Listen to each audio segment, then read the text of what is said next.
screen-nya. Ya, oke. Terima kasih, Pak.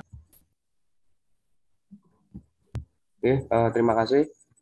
Sebelumnya, Assalamualaikum warahmatullahi wabarakatuh.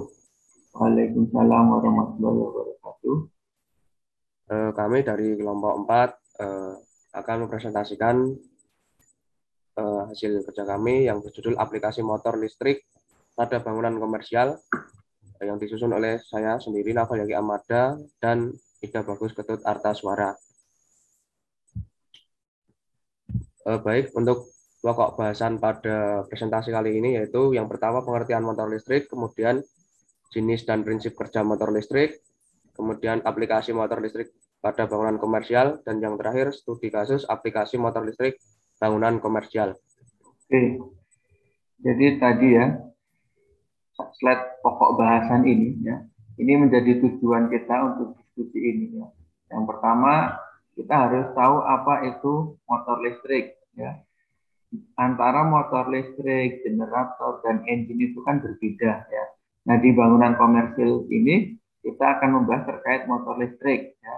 Itu tujuan pertama kita. Yang kedua adalah terkait jenis dan prinsip kerjanya, itu bagaimana.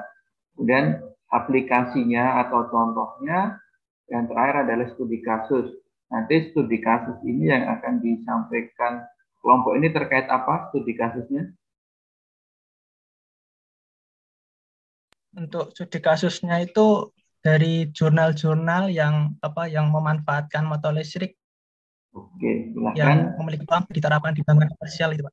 Oke, nanti disampaikan ke teman-teman. Ini satu slide nanti dari kelompok Ida, Yaki, kemudian saya tambahkan gitu gantian ya. Oke, dilanjutkan slide kedua.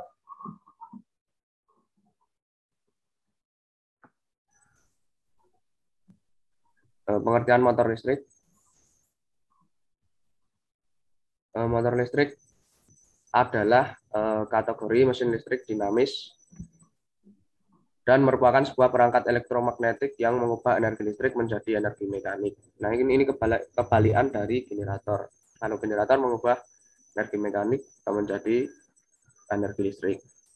Oke, jadi di motor listrik pengertiannya sudah benar ya. Motor listrik merupakan energi listrik ya, yang digunakan untuk menghasilkan energi mekanis atau gerak ya. Sebenarnya hampir sama dengan engine ya. Hanya saja kalau engine itu energi kimia yang dirubah ke gerak ya. Jadi kadang ada yang menyebut motor itu ya motor ya. Padahal motor kan beda ya, itu adalah engine ya. Kalau motor listrik ya di sini mesin listrik dinamis ya, perangkat elektromagnetik yang digunakan untuk mengubah energi listrik ke energi mekanis atau gerak. Oke, selanjutnya. Yang selanjutnya yaitu jenis dan prinsip kerja motor listrik. Yang pertama yaitu ada motor DC. Pengertian dari motor DC ini merupakan jenis motor yang umumnya perlu pengontrol kecepatan yang memerlukan konversi dari arus AC ke DC. Nah, biasanya motor DC ini umumnya lebih mudah dalam perawatannya dibanding motor AC. Umumnya agak lebih murah. Oke, selanjutnya motor DC ya, contohnya ada di motor servo, kemudian penggerak-penggerak dengan, kalau di komersil atau residensial ada motor DC untuk mesin jahit, itu yang portable itu juga motornya DC ya. Ini contoh sederhananya untuk motor DC. Silakan selanjutnya. Ya baik, kemudian prinsip kerja dari motor DC sendiri yaitu prinsip kerjanya itu tergantung pada stator dan rotor. Motor DC ini bekerja menggunakan elektromagnet dengan cara menyalurkan arus listrik pada lilitan hingga permukaan magnet utara. Kemudian setelah arus listrik mengalir, magnet akan bergerak dari kutub utara ke kutub selatan. Setelah itu lilitan magnet selatan akan menghadap ke utara. Nah, jika kutub tersebut saling berhadapan, maka akan menimbulkan gaya tarik-menarik yang relatif kuat sehingga lilitan akan berhenti bergerak.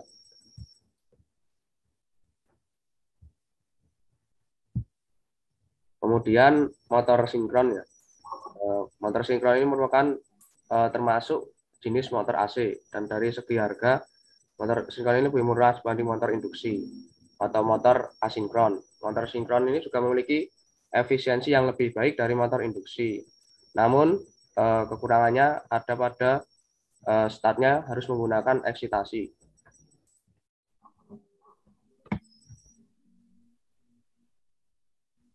Untuk prinsip kerjanya sendiri yaitu prinsip kerja motor sinkron ini menggunakan magnet permanen, di mana akan disinkronkan pada magnet yang berputar. Kemudian putarannya akan sinkron sesuai dengan frekuensi yang telah ditetapkan. Motor sinkron ini akan beroperasi ketika suplai tegangan seimbang pada pelitan stator secara stasioner, sehingga kecepatan dari medan magnet yang berputar tersebut dapat sinkron. Oke, tadi terkait motor sinkron, ya. Selanjutnya kan motor asinkron ya. Itu kalau kita bicara terkait kecepatannya, ya. Untuk mesin atau motor sinkron itu NS sama dengan NR atau kecepatan statornya sama dengan kecepatan rotornya. Jadi berbanding terbalik dengan motor asinkron. Kalau di motor asinkron, NS-nya itu tidak sama dengan NR-nya atau kecepatan rotornya, ya. Oke, selanjutnya dibahas terkait motor asinkron. Yang selanjutnya yaitu motor asinkron atau motor induksi, di mana motor induksi ini termasuk motor AC yang memiliki prinsip kerja bernama asinkron. Nah, dalam motor asinkron ini biasanya terdapat dua tipe, yaitu satu fasa dan tiga fasa. Motor satu fasa memiliki satu jalur arus yang bisa bekerja bolak-balik, sedangkan tiga fasa memiliki 6 kumparan. Oke, selanjutnya. Kemudian untuk prinsip kerjanya sendiri yaitu motor asinkron bekerja berdasarkan induksi elektromagnetik. Apabila ada penghantar yang diberi arus listrik, maka akan timbul medan magnet. Kemudian kutub pada stator selalu tolak-menolak yang mengakibatkan putaran. Jika lilitan stator tiga fasa dihubungkan sumber tegangan, maka akan terjadi GGM putar dengan jumlah putaran NS atau putaran stator 120 kali frekuensi dibagi P atau jumlah kutub. Nah, pada rotor terdapat lilitan, sehingga berdasarkan hukum Faraday akan membangkitkan GGL induksi. Kemudian berdasarkan hukum Lorentz, maka pada lilitan rotor akan timbul gaya yang memutar rotor. Putaran rotor selalu sama dengan arah putaran GM stator. Nah, arah gaya tersebut sesuai dengan kaidah tangan kanan atau pada hukum Lorentz, jika ada arus listrik I melewati penghantar L yang terletak pada medan magnet B, maka akan muncul gaya Lorentz. F sama dengan B kali I kali L kali Z dengan satuan Newton. Baik, yang selanjutnya yaitu aplikasi motor listrik pada bangunan komersial. Yang pertama yaitu motor listrik tersebut sering kita temui pada AC yang kemarin juga sudah dibahas oleh kelompok yang sebelumnya, di mana AC ini merupakan alat pengatur temperatur pada suatu ruangan yang harus membutuhkan sebuah motor untuk bekerja. Nah, ini dapat dilihat bagian-bagiannya terdapat seperti untuk evaporatornya itu ada ban motor, kemudian untuk menggerakkannya juga ada kompresornya, itu juga menggunakan motor. Oke, ini untuk aplikasi pertama ya digunakan pada unit AC. Di bagian sebelah kanan kita itu adalah motornya, sebelah kiri adalah penempatan motornya yang digunakan untuk AC window ya. Meskipun penggunaan AC window sekarang ini sudah jarang, bahkan tidak ada ya. Tapi di sini kita membahas motornya ya. Untuk penggerak bagian piston, di situ ada teks piston compression area ya. Nah, di sistem sirkulasi sistem AC ini kan ada sistem tekan dan hisapnya ya. Nah, di situ untuk sistem tekan dan hisap itu memanfaatkan gerakan piston.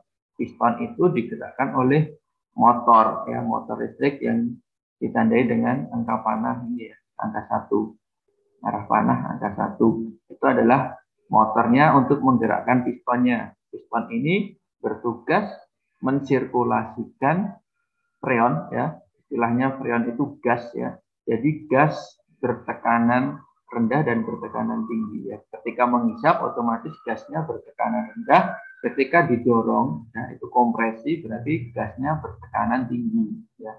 Itu aplikasi motor listrik pada sistem pendingin udara. Selanjutnya, oke, yang selanjutnya prinsip kerja AC seperti yang telah disampaikan Pak Usman tadi, di mana prinsip kerja dari AC ini udara panas yang ada pada ruangan dihisap oleh kipas AC yang memerlukan motor tadi yang terdapat pada evaporator. Kemudian udara panas tersebut bersentuhan dengan pipa koil yang berisi cairan refrigerant atau freonnya, sehingga mengakibatkan cairan freon tersebut menguap. Nah, uap tersebut nantinya akan ditampung pada penampung uap. Nah, uap yang bertekanan akibat melalui pipa kapiler tersebut nantinya terkena force convection dari kipas ke lingkungan.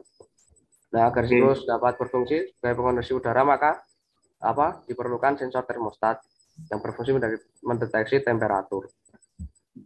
Slide sebelumnya. Di sini untuk prinsip kerja pertama, ya, di situ kan disampaikan udara panas yang ada pada ruangan itu dihisap oleh kipas, ya. Sebenarnya yang digunakan pada unit indoor AC, baik AC split wall atau kaset, ya, itu bukan kipas tapi blower, ya. Kalau yang kipas itu ada yang di titik outdoor unitnya. Jadi ini nanti direvisi, ya. Ini dihisap oleh blower, ya. Blower itu kan fungsinya mensirkulasikan, ya. Di situ dijelaskan pada urutan kedua, prinsip kedua, bagaimana udara dalam ruang itu bisa bersentuhan dengan pipa koil, ya. Di situ caranya adalah menggunakan kipas blower. Kipas blower itu fungsinya menghisap udara dalam ruangan, disentuhkan atau bersinggungan dengan pipa koil, kemudian dihembuskan lagi oleh pipa blower tersebut, ya. Jadi fungsinya untuk titik indoor unit yaitu menggunakan blower, ya. Motor, ada motor dan blowernya. Jadi ini bukan kipas tapi blower, ya. Oke, selanjutnya di sini yang terakhir, jika temperatur ruangan sudah lebih dingin dibandingkan lingkungan luar, maka AC dapat menghisap udara luar melalui kisi-kisi AC, ya. Itu adalah sistem perubahan temperaturnya, prosesnya, ya. Oke, selanjutnya. Baik, yang selanjutnya yaitu pengaplikasian motor pada mesin cuci, di mana mesin cuci ini sangat bergantung pada motor sebagai alat untuk mengeringkan pakaian. Next. Nah, di sini ada bagian-bagiannya, di mana motornya terdapat pada di bagian pojok ini, kemudian dihubungkan dengan puli, nanti akan memutar agitatornya ini yang berada pada tabung, sehingga nanti berputar terus dapat mencuci dan mengeringkan pakaian. Oke, untuk aplikasi motor kedua, ya, ini dijelaskan adalah mesin cuci, ya. Kalau di komersial digunakan untuk laundry room atau ruangan laundry, ya. Ini untuk motor di mesin cuci itu adalah jenis motor kapasitor, ya. Antara misalkan kalau tipe mesin cucinya satu, ya, satu pintu, itu kan berarti antara pengering dengan pencuci kan jadi satu. Itu menggunakan satu motor. Kalau yang dengan tipe dua pintu, ya, onloading, biasanya kan yang onloading itu kan sebagian besar adalah dua pintu. Antara pintu pencuci dan pintu pengering berbeda. Itu motornya ada dua, kalau yang tipe seperti itu. Di mesin cuci itu kalau secara fisik, ya, ada yang onloading itu maksudnya pintu bukaan atas, ada yang front loading itu pintu bukaan depan, ya. Kalau di motor, ya motor kapasitor yang digunakan. Kalau yang tipe kendali DC, ya, itu sudah ada, ya, kendalian. Tapi yang komersil ya, yang paling banyak itu tipe-tipe motornya adalah motor kapasitor. Oke, selanjutnya. Oke, yang selanjutnya yaitu fungsi dari masing-masing komponen pada mesin cuci. Yang pertama, leveling feed berfungsi sebagai pengatur kedataran mesin cuci saat beroperasi agar terhindar dari getaran atau vibrasi. Kemudian motor sendiri berfungsi sebagai pemutar agitator yang nantinya akan digunakan untuk mencuci pakaian. Kemudian agitator tadi merupakan bilah yang bergerak memutar secara bolak-balik untuk menciptakan pusaran air yang digunakan untuk mencuci pakaian.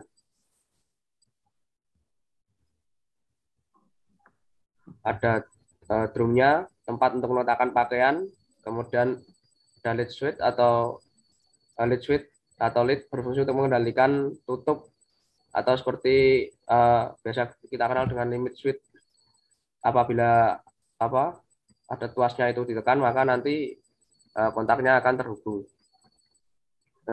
Lid switch ini dapat dikatakan sebagai pengaman pada mesin cuci. Kemudian ada kontrol dan monitor, merupakan pusat kontrol atau biasa disebut dengan modulnya, dengan mengatur waktu pencucian, waktu bilas, level air, dan waktu pengeringan. Kemudian ada water inlet valve. Valve berfungsi untuk mengatur air masuk berdasarkan perintah alat kontrol pada modul yang telah disetting tadi. Kemudian ada drain hose, merupakan saluran buang air dari hasil mesin cuci. Kemudian ada WLC atau water level control, berfungsi mengukur ketinggian air yang sesuai dengan jumlah cucian. Kemudian ada brake motor, fungsinya untuk menghentikan putaran motor terutama setelah proses spin atau pengeringan. Kemudian jika terdapat water inlet valve, maka diperlukan juga water outlet valve.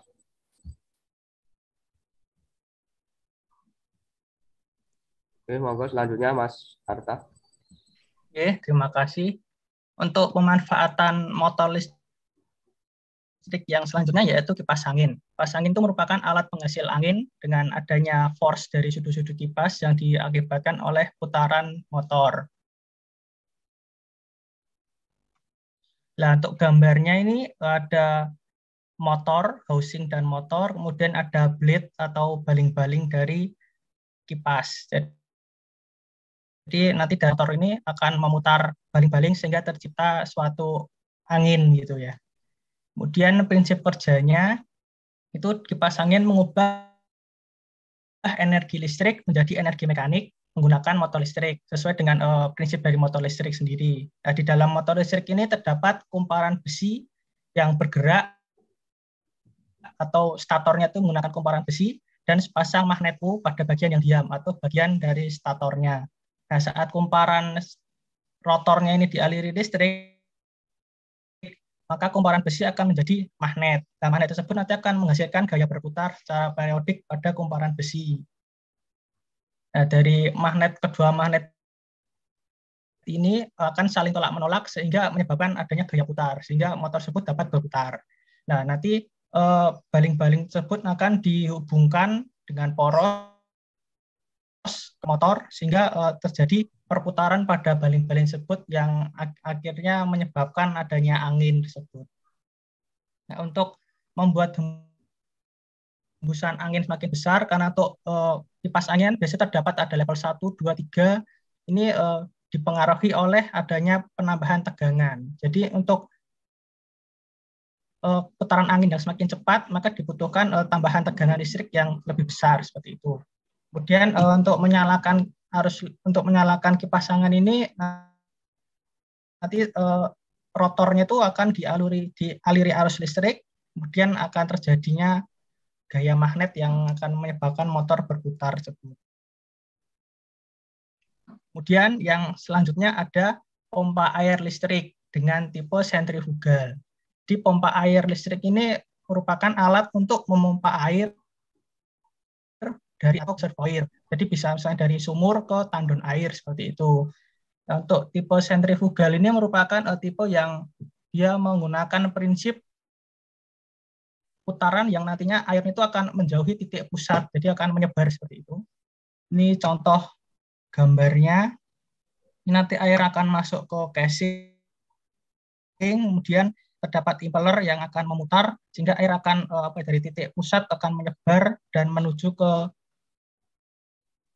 outputnya seperti itu. Ini untuk prinsip kerjanya, air masuk ke casing, kemudian dari casing tersebut akan diputar oleh impeller dan airnya akan keluar seperti itu. Kemudian yang selanjutnya ada kulkas. Jadi kulkas ini alat pendingin untuk mengawetkan makanan. Ini prinsipnya mirip seperti AC, di mana ini terdapat evaporator, kompresor, kondensor, ada expansion valve. Ini mirip seperti AC untuk cara kerjanya sendiri. Dan untuk prinsip kerjanya, jadi dari kulkas ini energi panas ini akan ditransfer melalui evaporator seperti yang dijelaskan Pak Osman tadi. Kemudian dari panas tersebut akan mengenai refrigeran yang dari cair menjadi gas, kemudian menuju kompresor. Dari kompresor akan dimasukkan ke kondensor, terjadi transfer energi yang tadinya panas menjadi dingin, yang dari tadinya gas menjadi cair, dan menuju ke evaporator untuk adanya pertukaran panas, dan akan berulang-ulang seperti itu. Kemudian yang selanjutnya ada elevator atau lift. Elevator atau lift ini merupakan alat angkut yang menuju dari tempat rendah ke tinggi atau sebaliknya. Untuk gambarnya seperti ini terdapat motor dan terdapat elevator car atau tempat biasanya untuk orang atau barang diangkut. Kemudian nanti terdapat juga rantai untuk menggerakkan elevator car. Nah, untuk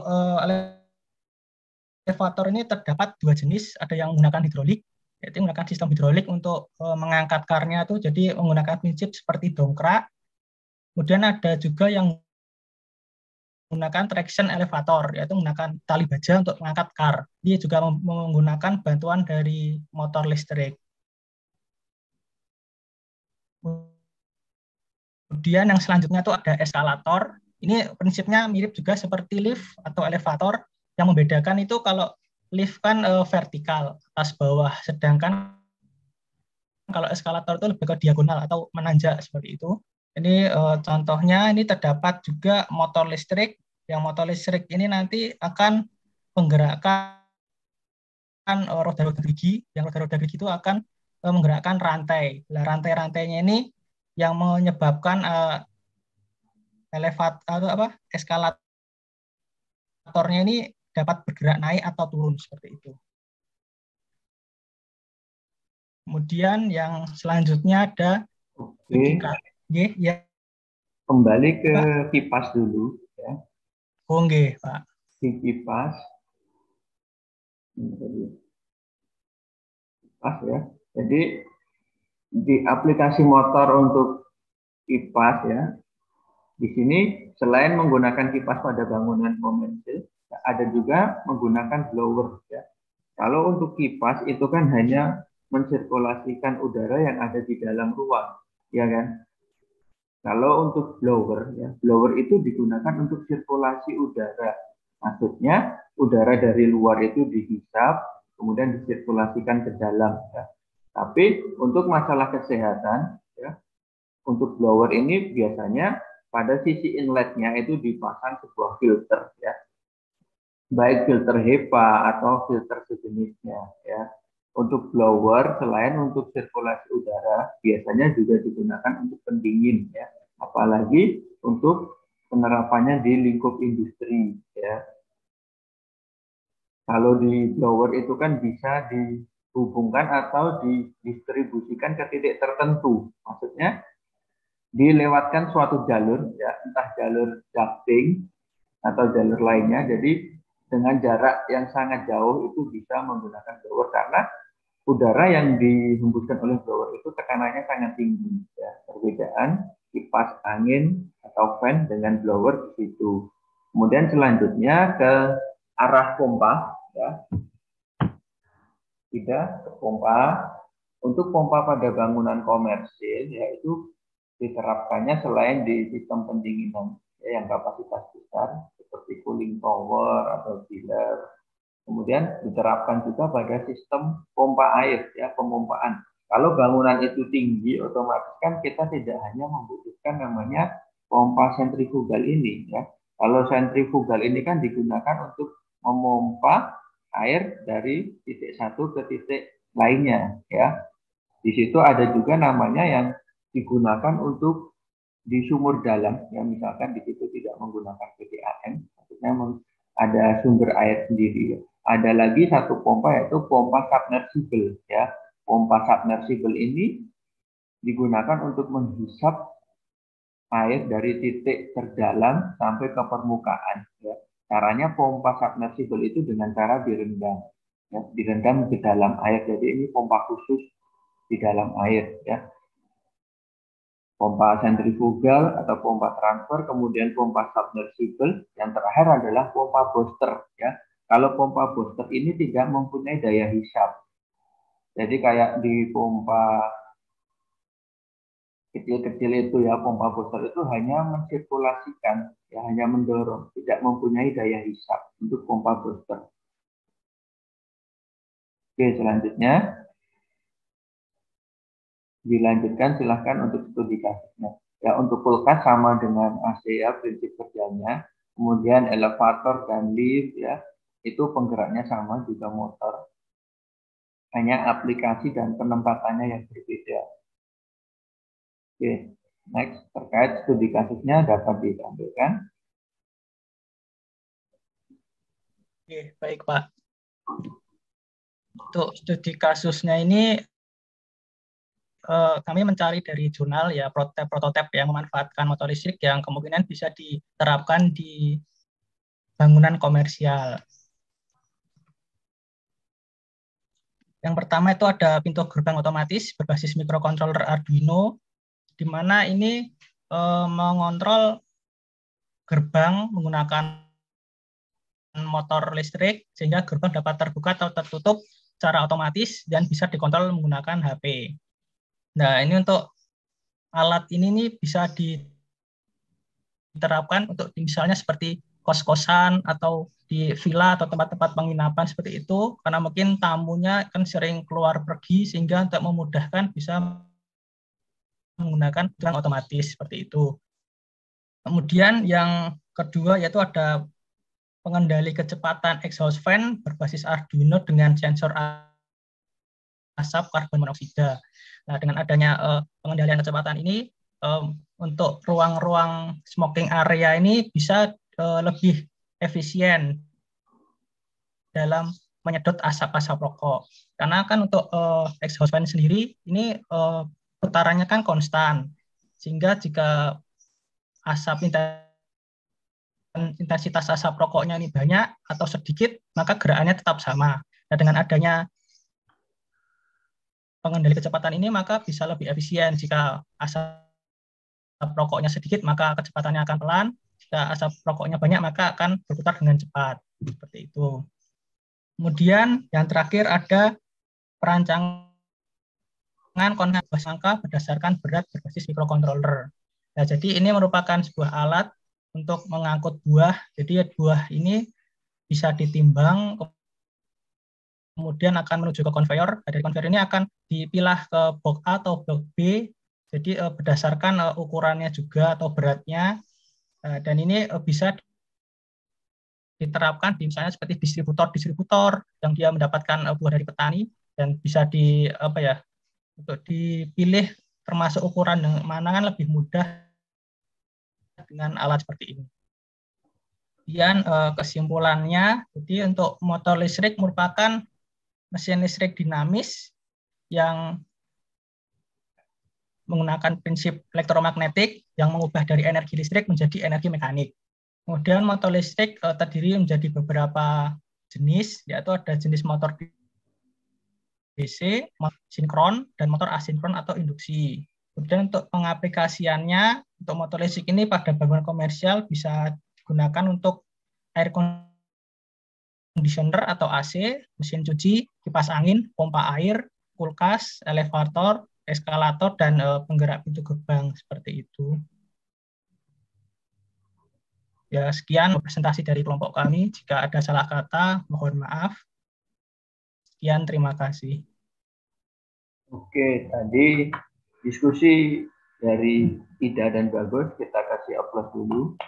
Ya. Kemudian untuk sesi selanjutnya kita akan membuka sesi tanya jawab. Ya. Dipersilahkan untuk 3 orang. Kemudian dari tim presentasi ya, mencatat pertanyaan dari teman-teman. Silakan bisa raise hand atau langsung open mic. Monggo Mas Tafrikan. Oke, Mas Tafrikan. Mohon maaf izin bertanya terkait motor sinkron tadi. Kan disebutkan tadi terkait pengoperasian motor sinkron kan harus diberikan eksitasi. Nah, menurut kelompok kalian tuh dari fungsi dari pemberian eksitasi itu untuk motor sinkron itu untuk apa? Terima kasih.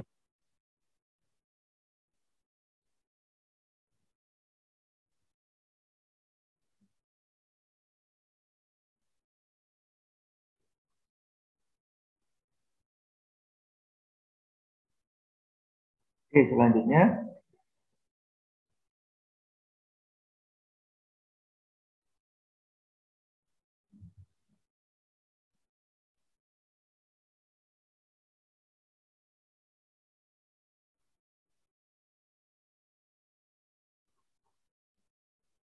Oke, temannya kedua, silakan.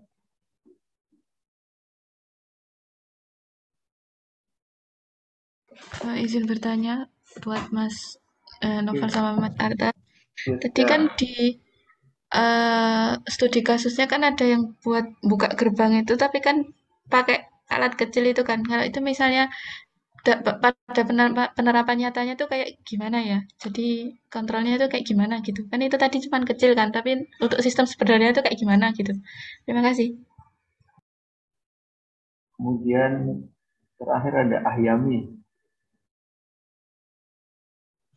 Nah, sebelumnya perkenalkan. Oke Pak, baik Pak, terima kasih. Sebelumnya perkenalkan nama saya Azani Fadil Akbar dengan NIM 25344421. Izin bertanya dengan Mas Ida dan Zaki terkait tentang ini generator sinkron itu kan tadi dijelaskan bahwa hanya untuk pompa sentrifugal. Izin bertanya kenapa di situ yang dijelaskan hanya untuk pompa sentrifugal, kenapa tidak dengan pompa yang lainnya? Terima kasih. Yang Ahyami ini kenapa yang disampaikan kelompok ini hanya pompa sentrifugal gitu ya? Ya Pak, gimana Pak? Mohon maaf putus-putus. Yang ditanyakan Ahyami ini ke kelompok ini maksudnya kenapa yang disampaikan kelompok ini hanya terkait pompa sentrifugal gitu ya? Iya Pak, soalnya kan ada pompa-pompa jenis yang lainnya gitu Pak. Seperti yang saya sebutkan tadi ya? Iya Pak. Oke, nggak apa-apa. Silakan bisa dimulai jawab atau kita break bentar untuk mempersiapkan jawaban dari teman-teman. Silakan Ida, Bagus, dan Yanti. Ya. Kita tunggu. Nanti saya tambahkan juga kalau misalkan ada yang kurang. Kita akan di sini diskusi ya, saling berbagi ilmu. Mungkin nanti dari teman-teman yang pernah punya pengalaman baik di industri ataupun di pekerjaan ya, misalkan kalian kuliah sambil kerja ya, bidangnya terkait motor listrik juga bisa disampaikan. Ya baik, saya akan. Baik Pak, saya coba. Oke, Mas Noval dulu aja. Oh ya, terima kasih atas pertanyaan dari teman-teman. Saya akan mencoba menjawab pertanyaan dari Mas Tafrikan dahulu. Tadi fungsi dari eksitasi pada motor sinkron, di mana fungsi dari eksitasi itu menyediakan sumber DC ke kumparan pada medan motornya itu. Kemudian kenapa kok harus pakai eksitasi? Karena motor sinkron ini harus membutuhkan arus searah untuk menggerakkan medan eksitasinya, sehingga dengan eksitasi tersebut nantinya dapat menggunakan prime mover. Monggo Mas tidak kalau dapat menambahkan. Oke, mungkin coba menambahkan untuk motor sinkron, eksitasinya itu digunakan sebagai apa? Nah, eksitasinya di sini ini kan digunakan untuk menyuplai kumparan yang ada pada rotor, sehingga kumparan tersebut dapat menjadi medan magnet atau magnet. Dan nanti dari magnet tersebut kan antara stator dan rotor terdapat bidang kutub yang menyebabkan motor tersebut dapat berputar. Kalau dari saya seperti itu, Mas. Oke, jadi bisa disebutkan juga bahwa pemberian eksitasi pada motor sinkron ya, fungsinya itu adalah untuk mengkompensasi kelebihan switch ya, bisa dari jala-jala pada arus kapasitifnya ya. Misalkan ketika motor sinkron itu dijalankan, ya, digunakan tanpa beban ya, kemudian diberikan eksitasi, maka akan berfungsi sebagai kapasitor ya, dengan kemampuan untuk memperbaiki faktor daya. Jadi dieksitasi untuk motor sinkron seperti itu. Oke, Pak Frisan, bagaimana? Iya Pak, terima kasih untuk Pengaturan. jawabannya, cukup menjelaskan. Ya. Jadi bisa juga arahnya itu kalau di motor sinkron itu untuk frekuensi ya. Exciter di situ. Kalau di pembangkitan kan di generator itu pasti ada exciternya. Kemudian kalau untuk ke arah frekuensi ada komponen lagi ya, pengaturannya, voltage regulatornya. Kemudian di generator itu selain ada voltage regulator, exciter, ada juga pendingin juga. Ya. Di generator itu ada pendinginnya. Jadi entah pendingin dari medianya udara atau air itu ada. Ya, tergantung model dan serinya. Kemudian pertanyaan kedua atau ketiga dulu yang mau dijawab, silakan Firda dan Ahyani. Baik Pak, mungkin mencoba menjawab untuk pertanyaan Mbak Firda ya. Untuk yang tadi studi kasus mengenai gerbang otomatis tadi kan untuk motornya kan kecil. Nah, untuk sistem yang sebenarnya itu bagaimana? Nah, kalau berdasarkan jawaban dari saya itu kan yang tadi hanya sebagai prototipe. Jadi sebagai contoh seperti apa cara kerjanya. Nah, kalau untuk diterapkan secara real mungkin bisa disesuaikan dengan besar dari gerbangnya sendiri. Dari gerbang tersebut maka motor yang sesuai itu berapa, mungkin seperti itu Mbak. Mungkin Mas Noval ingin menambahkan. Nah, baik, seperti yang telah disampaikan Mas Ida tadi, umumnya jika penerapan pada wujud aslinya itu disesuaikan dengan seberapa besar, seberapa tinggi gerbangnya. Nanti kemudian baru kita dapat menentukan motor yang akan dipakai untuk penggeraknya itu.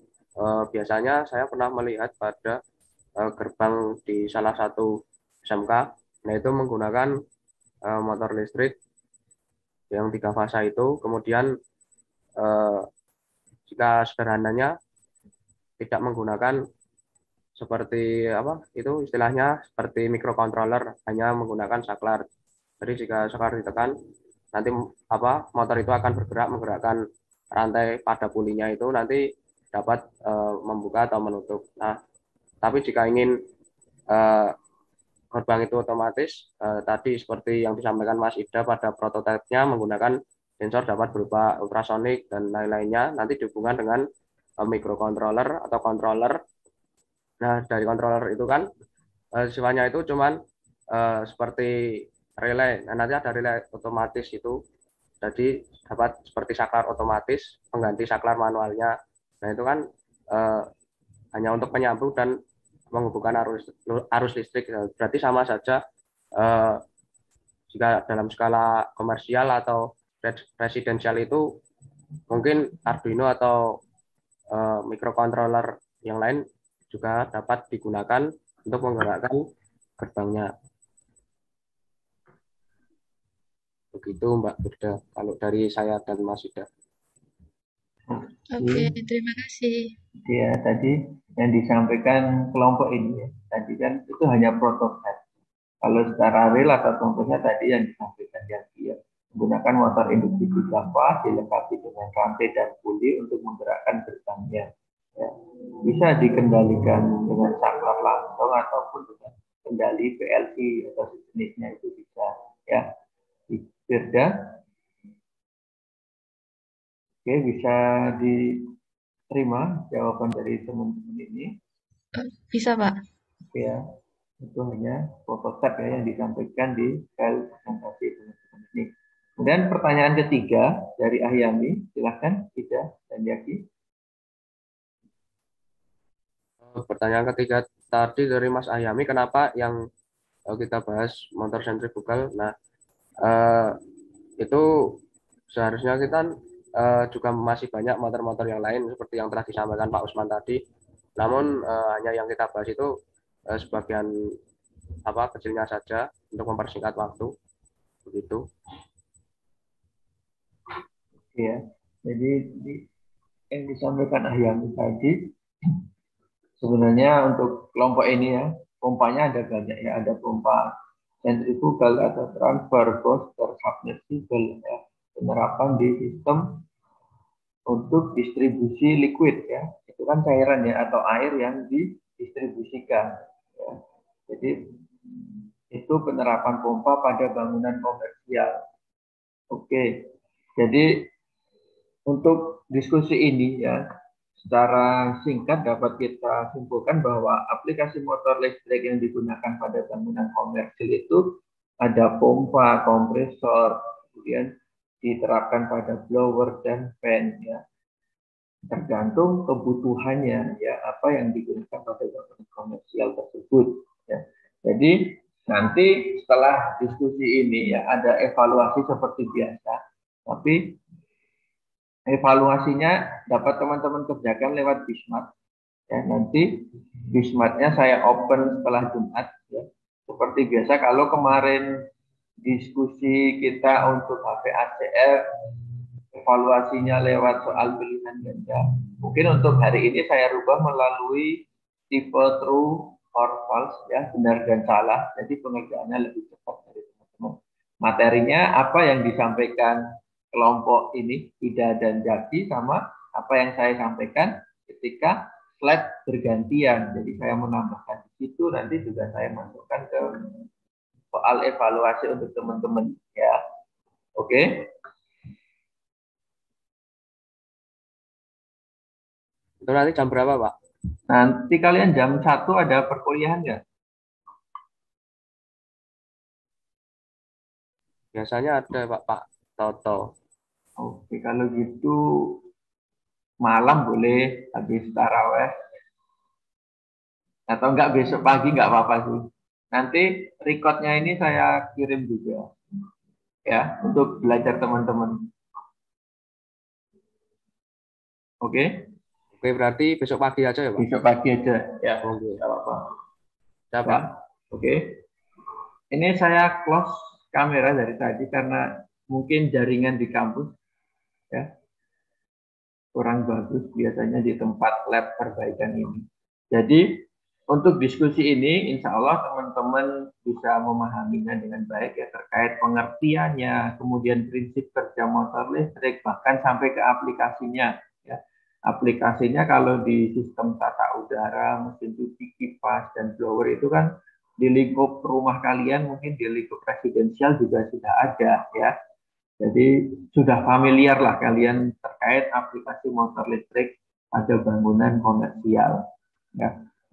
Jadi untuk diskusi ini ada yang ingin disampaikan dulu dari teman-teman sebelum kita akhiri.